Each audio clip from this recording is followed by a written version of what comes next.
Hey guys, so just wanted to give you all a little update on what's going on with myself. My breakaway was very welcome and it did me the world of good, but as soon as I got back I started getting stressed again, like immediately, and it shows me that I'm just needing a break.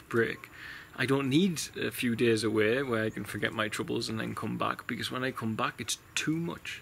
And everything's frustrating me, and I'm not a person who gets frustrated, but I'm getting frustrated with everything that's going on around me, and it's just because I'm physically very exhausted. Now there's a combination of things going on here, because I know that God provides me with exponential energy in life. I'm blessed in that side of things. So I know there's something wrong. It doesn't matter how close you are to God. Someone sent me a quote from Isaiah last night, and I thanked them for sending me that. But it doesn't matter how close you are to God, how present-minded you are, because being in the present is where you find God, and that's where you get the extra energy, because you're not wasting energy wondering about the future or the past. You're just doing what needs to be done. You know, that tree behind me here is not wasting energy wondering about whether it grew enough yesterday. It's just putting all its energy into growing today. And that's what we need to do. That's where we have the strength from God that we all require to do what we need to do in life.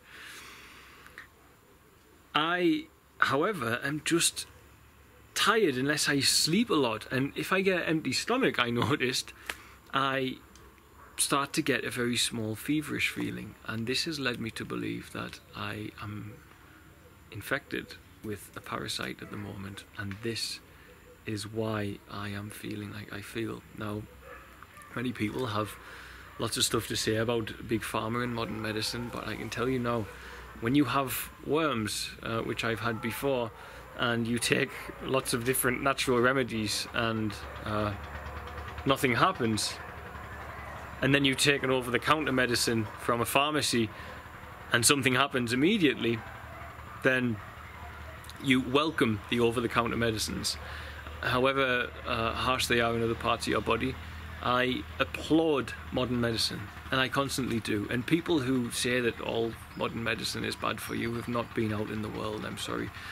I've watched modern antibiotics save a child's life. I've watched modern antibiotics save my own life. I've watched drugs manufactured in big pharmaceutical companies save my own life when I had malaria 3 times.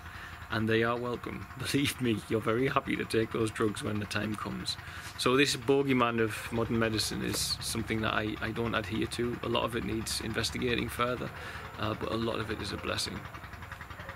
So I am about to take tonight a dose, the first of 3 doses, and then I'll take another one in 2 weeks of anti-worming agent, and I'm 90% confident I've got a worm problem going on, which is exhausting because all the nutrients are getting sucked out of the food that you eat, and you get flu-like symptoms, which I keep getting repetitively, and when my stomach's empty they get worse, so I'm fairly confident that's what it is.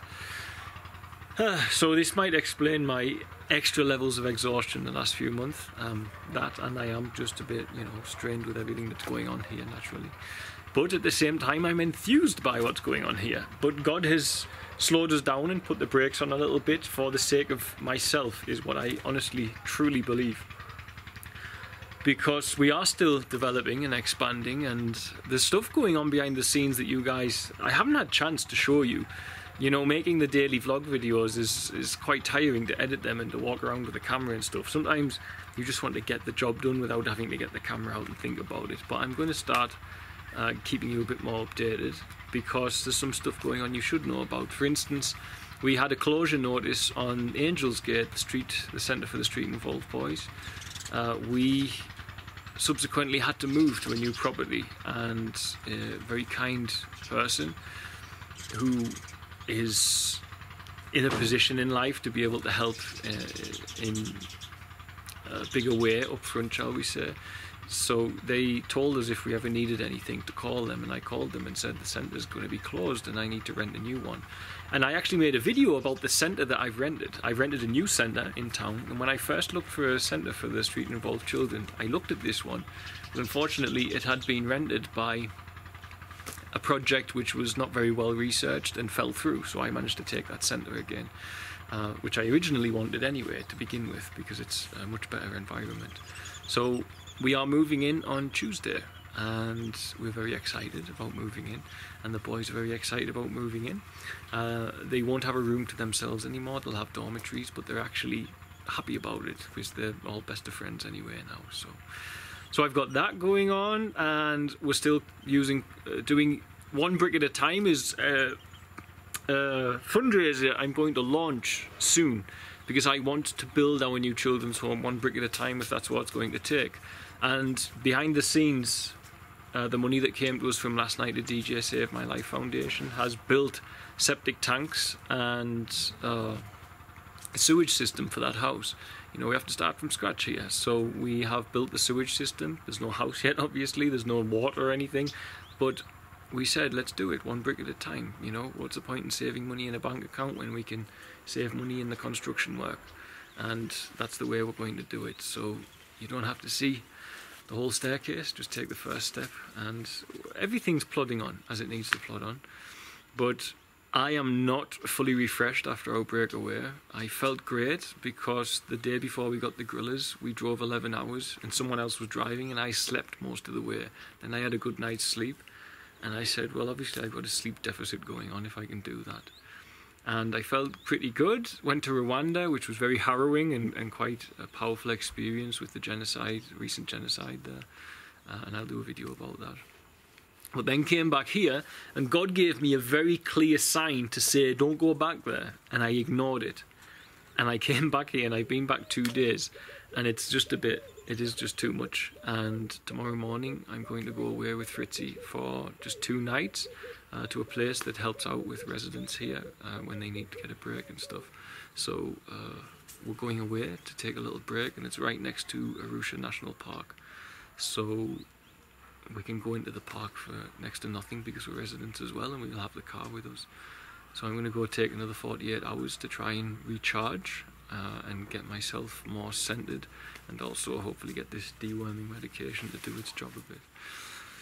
Then I should be fighting fit, I hope, for what we've got ahead of us, because we have a lot ahead, and including I will be climbing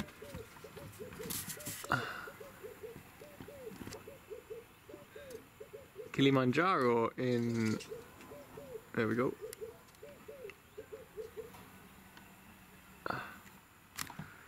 I'll be climbing, by the way, just while you're there, guys, I have to show you this. It's the sun setting over Meru.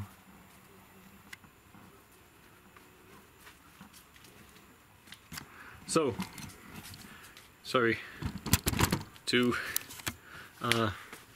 completely get distracted. I'll be supposed to be climbing Kili in 3 weeks. So I really do need to recharge for all of this, but that will be a holiday for me.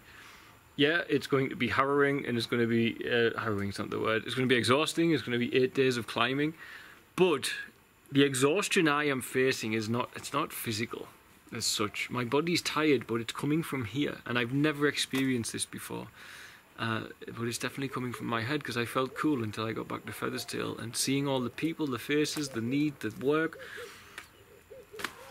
my whole body just started getting uncomfortable with it all. So it'll be nice for me to get 8 days with some new people who I've only ever met online, and to climb the mountain. And I think it'll be very stress-free for me, you know, because I don't need to think about anything. I don't need to be father, I don't need to be teacher. I could just be a guy climbing a mountain with some friends. So, and I'm happy about that. It'll be a nice break. And I'll try and get as much footage of that as well, because it's going to be a lot of fun, and it will be the first of many climbs. Anyway, just a little ramble to tell you what's going on, keep you all updated, I guess, about what's happening around Feathersdale. There's still construction work going on, moving the boys into a new centre. I'm climbing that mountain in 3 weeks, and I'm still pretty tired, so I'm going away to get a few days rest tomorrow morning. But proper rest, not just